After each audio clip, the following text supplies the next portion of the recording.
हर हर नमः पार्वती पतये हर हर महादेव தென்னாடுடைய சிவனே போற்றி ஜன்னாட்டவர்க்கும் இறைவா போற்றி ஐகிரி நந்தினி நந்திதமேதினி விஸ்வ வினோதினி நந்தனுதே गिरिवरविन्द्य सिरोतिनि वासिनि विष्णु विलासिनि ज्येष्ठुनुते भगवति शिति कंठ कुटुंबिनि भूरि कुटुंबिनि भूरि कृते जय जय गे महिषासुरमर्दिनि रम्यकपर्दिनि शैलसुते रम्यकपर्दिनि शैलसुते அன்பானவர்களுக்கு பக்தி சார்ந்த அன்பு வணக்கம். சண்டி ஹவனம் எனும் சண்டி ஹோமம் அம்பாளுடைய அனுகிரக விசேஷத்தினால நவச்சண்டியாக நாம் தரிசிக்க இருக்கோம். இதை பத்தி கொஞ்சம் தெரிஞ்சுண்டு பார்த்தோம் அப்படின்னா இன்னும் நல்லா இருக்கும் இல்லையா? இந்த சண்டிங்கிற தேவதையினுடைய திருநாமத்தை எந்த இடத்துல ஜபிக்கப்படுறதோ, யார் கேட்கிறாளோ அவளுக்கு சௌபாகியம் உண்டாகிறது, மனசுல இருக்கிற பயமே போயிடுறது, ஒரு புதிய வழி கிடைக்கிறது. அதனுடைய பெருமைகள்லாம் என்ன, அவற்றினுடைய அந்த அனுபவம் என்னத்தை சொல்லி தருது? மார்க்கண்டேய புராணத்தினுடைய நடுநாயகமாக அமைஞ்சிருக்கக்கூடிய தேவி மகாத்மியம், அந்த தேவி மகாத்மியத்தினுடைய விவரணமாக அமைஞ்சிருக்கக்கூடிய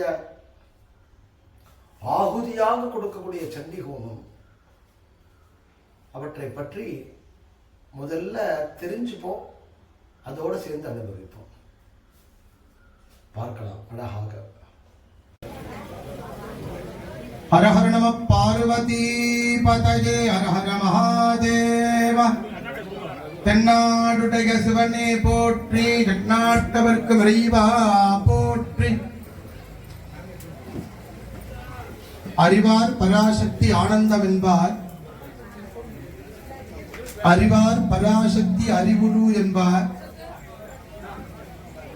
அறிவார் பராசக்தி வாமவள் என்பார், அறிவார் பரமணம் அவளிடம்தானே அப்படிங்கிறது திருமந்திரம். ஜெகன்மாதா தான் லோக சிருஷ்டிக்கே காரணம். அப்படி ஜெகன்மாதா தான் நம்ம எல்லாரையும் அனுகிரகம் என்றா. சிருஷ்டி ஸ்திதி திரோதான சங்கல்பாலை நமோ நமஹா அப்படிங்கிறது லலிதா ஸ்தோத்திரம். அப்படி சகல காரியத்துக்கும் காரணமாக இருக்கக்கூடிய ஜெகன்மாதா ரொம்ப அற்புதமா அசுரார சம்ஹாரம் பண்ணி ஜாச்சுல்யமா பற்பல கரங்களோட ஆரோகணமாக அனுகிரகம் பண்ணக்கூடிய ஒரு யஜ்ஞமே சண்டி ஹவனம்ங்கிற சண்டி யஜ்ஞம். பரம பவித்திரமான ஒரு வாக்கு கலவு சண்டி விநாயகவு. கலியுகத்துல சண்டி தேவியினுடைய ஆராதனம் அப்படிங்கிறது உடனே அனுகிரகம், உடனே பிரசாதம், உடனே பரிபூர்ணம். இதெல்லாம் அதெல்லாம் உடனே அப்படின்னா நமக்கு என்ன தருணம்ங்கிறது தேவிக்கு தெரியும். இன்னைக்கு இதை பண்ணிட்டு நாளைக்கு காலையில கிடைக்கும் அப்படிங்கிறது அர்த்தம் இல்லை. நமக்கு எது தரணமோ அது சரியாக்கி தருவார். அப்படி பிராப்தம் இருந்தால் அந்த அம்பிகை ஆராதனை பண்ணலாம். அதுல அப்படி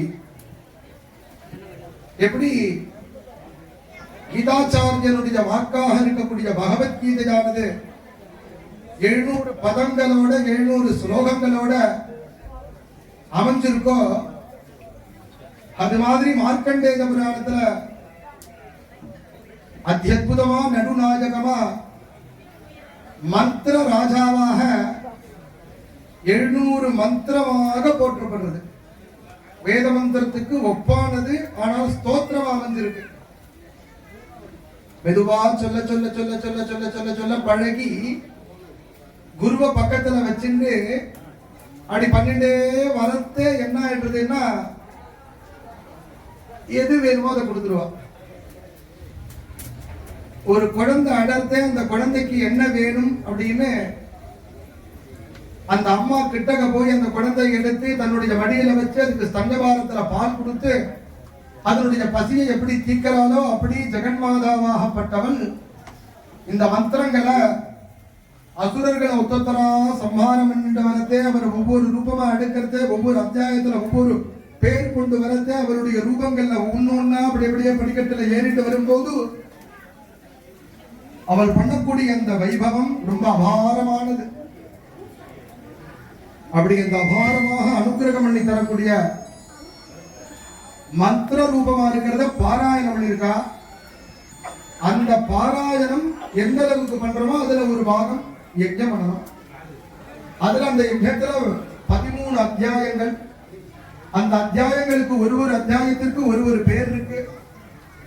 இந்த அத்தியாயத்துக்கு இந்த தேவதை, அந்த தேவதை என்ன பண்ணுவா, யார சம்ஹாரம் பண்ணினா, அவனை சம்ஹாரம் பண்றதே அம்பாள் நின்று இருக்கக்கூடிய அந்த கைகள்ல இருக்கக்கூடிய ஆயுதங்கள் என்ன, அப்படி அவனை பார்க்கறதுனால என்ன பலாபலன் உண்டு, மகிஷான சம்ஹாரம் பண்றதே என்ன பண்ணா, மதுகைடவன சம்ஹாரம் பண்றதே என்ன பண்ணா, சும்பர சம்ஹாரம் பண்றதே என்ன பண்றா, அப்படின்னு ஒன்னொன்னா துங்கரோதனை பண்றது என்ன பண்ண, அப்படி எல்லாம் வந்துட்டு இருக்கிறதே அந்த அம்பிகை பலவர்ணமாக இருந்து கொண்டு என்ன எல்லாமே இப்படி இருக்கேன்னா அவள் கடைசியா உனக்கு என்னென்னலாம் வேணுமோ எல்லாத்தையும் வாங்கிக்கோப்போ, என்ன பூஜை பண்றது இதெல்லாம் வாங்கிக்கோப்போ. ஒரு ராஜ்யத்தையே இழந்த ராஜா, தன்னுடைய வியாபாரத்தையே விட்டு ஒழிந்த ஒரு வைசியன், 2 பேரும் எங்கேயோ போய் ஒரு இடத்துல நிக்கிறத 28 யுகத்துக்கு முன்னாடி, 28 யுகத்துல பார்க்கறத 4 சதுர்யுகத்துக்கு முன்னாடி எங்கேயோ ஒரு இடத்துல போய் நிக்கிறத அவனுடைய முதுக தடவி கொடுத்து, மேதஸ் அப்படிங்கிற அந்த மகிழ்ச்சியாகப்பட்டவன், நீ கவலைப்படாதனா, நான் கூட இருக்கேன், உன் கூட இருந்து உனக்கு அனுகிரகம் என்றேன், தேவியினுடைய ஸ்துதியை கேட்பாய், தேவியை போற்றுவாய், தேவியே உனக்கு எல்லாவற்றிற்கும் காரண காரியமாக நின்று கொண்டிருக்கின்றாள், அவளே எல்லாவற்றிற்கும் காரணபூதம் மட்டும் உதாங்கி மகிழத்த வர்த்தனின் சதங்கி சக்கர சில சூழ தாரிணி தாம் திவ்ய யோகியின் சிற தாத வேதசின் துர்காம் சதாகும் சரணம் பிரபத்தே அப்படின்னு அந்த தேவியினுடைய சரணத்தை கட்டிமா பிடிச்சுக்கோ அப்படின்னு சொல்லி அவ 2 பேரையும் அனுகிரகம் பண்ணி கொடுத்தா மாதிரி யார் யாரெல்லாம் தாபப்பட்டு உட்கார்ந்து இருக்கமோ அத்தனை பேருடைய தாபத்தை ஒரு க்ஷண காலத்தில் தீர்க்கக்கூடிய மகோன்னதமான சக்தி அவள்தான். நம்மளுடைய சன்னதியில பாலா திரிபுர சுந்தரி சந்தோஷியாக சின்ன குழந்தையாக பிஞ்சு கால்களோட சிரித்த முகத்தோட சர்வ ஆபரணங்கள் கொண்டு வலது கையில கத்தியும் இடது கையில சூலமும் அதற்கு மேற்கொண்டு கையில ஸ்வர்ண அன்னபாத்திரமும் அபய ஹஸ்தமும் கொண்டு பத்மாசனத்திலே அமர்ந்து கொண்டு நமக்கு அனுகிரகம் என்றார். நம்மளுடைய நித்திய ஆராதன மூர்த்தி அம்பாளுடைய ஆக்ஞாபடிதான் எல்லா காரியமும் நடக்கிறது. நாம ஏதோ பண்றோம்ங்கிறது கிடையாது. சண்டி யாகத்துல என்ன தரையலோ அதுல இருந்து ஏதாவது நாம லோகம் பண்ணினால் மகா பாவம் உண்டு. அதனால எல்லாம் அக்னியில சேர்த்துடுவோம். இதெல்லாம் தங்கத்தை கொண்டு போய் போடுறா, வைரத்தை கொண்டு போய் போடுறா, வெள்ளியை கொண்டு போய் போடுறா, வெட்டியை கொண்டு போய் போடுறா, அதெல்லாம் பார்த்தா இதெல்லாம் சேர்க்க எல்லாருக்கும் சுபிட்சம் உண்டாகும், நல்ல மழை பொழியும், நல்ல பயிர்கள் விருத்தியாகும், எல்லாருடைய கிரகங்களையும் சர்வ மங்களம் உண்டாகும்.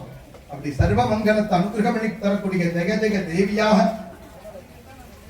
ஜெகன்மாதாவாக எழுந்தருளை அனுகிரகம் பண்ணக்கூடிய அந்த தேவதைக்கு ஒவ்வொரு அத்தியாயத்திற்கு ஒரு புஷ்பம், ஒரு வஸ்திரம், அதற்குரிய பழம், அழகான குங்குமச்சமிடு மரத்தினால் ஆனது, சீப்பு, வளையல், வெள்ளி காசு, அதற்குரிய புஷ்பம், இதற்கெல்லாம் ஒரே ஒரு நைவேத்தியம், அதற்கெல்லாம் ஒரு பட்சணம். இதோட அம்பாளுக்கு ஒரு அத்தியாயம், 13 அத்தியாயத்துல 13 அத்தியாயமும் ரொம்ப அழகா சம்பூர்ணம். ஒவ்வொரு அத்தியாயம் ஆகத்தை இதெல்லாம் சம்பூர்ணம் பண்ணி அந்த அம்பாளுக்கு அந்த ஆகுதிங்கள் பண்ணும்போது நெய் பாயசம், திலமிஸ்ர பாயசமாகப்பட்டது சேர்க்கப்பட்டு, சில சந்தர்ப்பங்களை இவெல்லாம் கேட்கும் போது அதெல்லாம் கூஷ்மாண்டத்தை சேர்க்கப்பட்டு, கடைசியாக ரொம்ப அழகா இன்னைக்கு பார்த்தோம்னா ஒரு 5-6 பட்டுப்புடவைகள் வந்திருக்கு. பட்டுப்புடவை தவிர எதுவும் சேர்க்கறது இல்லை, சுத்தமான பட்டு இந்த பட்டு புடவைகள் சேர்க்கப்பட்டது அம்பாளுக்கு சம்பூர்ணம் அம்பாளுக்கு சமர்ப்பணம் பண்ணப்பட்டு அந்த யாகத்துல ஜாச்சுல்யமா குடிகொண்டு இருக்கக்கூடிய தேவியை ஆராதனை பண்ற அந்த சந்தர்ப்பத்துல நவகன்னிகா பூஜை 9 சின்ன சின்ன குழந்தைகள் எல்லாம் வந்துட்டான். ரொம்ப அழகா பிரதமம் சைலபுத்ரி தீதம் பிரம்மதாரணி தீதம் சந்திரகண்டேதி கூஷ்மாண்டேதி சதுர்த்தகம் பஞ்சமம் ஸ்கந்தமாதேதி சட்டம் காத்யாத நீசிதா சப்தமம் காலராத்திரி மகாகௌரீதி தாட்டமம் நவமம் சித்திதா புரோக்தா நவதுர்கா பிரகீர்த்திதான்னு ரொம்ப அழகான அந்த குழந்தைகள் சின்ன சின்ன குழந்தைகள் அவளெல்லாம் பூஜை பண்ணி அதே மாதிரி பார்த்தோம்னா இன்னைக்கு 6 மங்கள சுமங்கலிகள் சட்டி தேவி நமகான 6 சுமங்கலிகள் அவளை பூஜை பண்ணி அழகா ஒரு வடுகனை பூஜை பண்ணி இதோட சேர்த்து இதற்கெல்லாம் ரொம்ப அழகா அம்பாள் எப்படி இருக்கா அப்படின்னா சிவசக்தி ஐக்கிய ரூபினி அர்த்தாம்பிகைன்னு ஒரு தேவி. அர்த்தாம்பிகைங்கிற தேவியை பத்தி ஐயப்பன் எப்படி என்ன சொல்லுவார் அப்படின்னா அர்த்தநாரீஸ்வரர் தெரியும், இது என்ன அர்த்தாம்பிகை அப்படின்னு பாரு. என்னது அப்படின்னா வேற ஒண்ணும் இல்ல, அர்த்தாம்பிகைன்னா சிவனுக்கு வேலை இல்லைன்னு எனக்கு புரியலையே. என்ன அவ முன்னாடி நிக்கிறா, அவளுடைய நிழல்ல சிவன் பின்னாடி நிக்கிறாங்க. ஆச்சரியப்பட்டு போயிட்டான். அப்படி அந்த அர்த்தாம்பிகை ரூபமா அவருடைய வாக்கால சொன்ன காரணத்தினால அவரே அர்த்தாம்பிகையாங்கிறத வந்து இன்னைக்கு உட்காருக்கிறார். சாட்சாத் அவரே இப்படி உட்காருக்கிறார் அர்த்தாம்பிகையா. இன்னைக்குமே பத்னியினுடைய அந்த சாயை தான் பதிக்கு உண்டான சிரேயசம் கொடுக்கிறது. அதுல ஒன்றும் மாற்றமே கிடையாது. காலையில இருந்து பத்திரிகள் பாதத்தை பூஜை பண்ணி பிரதட்சணம் பண்ணி நமஸ்காரம் பண்ணி தினந்தோறும் பண்ண முடியலனாலும் எப்பயாவது திருவேணி போன்ற புண்ணியக்ஷேத்திரங்கள்ல போய் ஒரு நாளைக்காவது பண்ணியதையாவது நம்ம பண்ணலாமே அப்படின்னு நினைக்கக்கூடிய சந்தர்ப்பத்தில் இன்னைக்கு நமக்கு ஒரு அப்படி 2 பேரும் சேர்ந்த மாதிரியான பார்க்கக்கூடிய பாக்கியம் நமக்கு கிடைக்கப்படுது. பெரிய பாக்கியம், சுவாமியுடைய அனுகிரகம் எல்லாருக்கும் சிரேயஸ் உண்டாகப்படுது. மௌனமா உட்கார்ந்து இதெல்லாம் அனுபவிங்க. இந்த யஜ்ஞசாலையில நடந்துட்டு இருக்கக்கூடிய வைபவங்களை பார்த்துட்டு இங்க நடக்கக்கூடிய விஷயங்களை நாம தெரிஞ்சுட்டோம். இவற்றினுடைய அங்கபூதமா நடக்கக்கூடிய கஜ பூஜை, அஸ்வ பூஜை, கோபூஜை இவற்றை தரிசனம் பண்றதுனால பூஜை பண்றதுனால என்ன பலன், ஏன் இதை பண்ணணும், அடுத்த பகுதியில் அதை அனுபவிப்போம், அருள் பெறுவோம். ஓம் நம சிவாய்.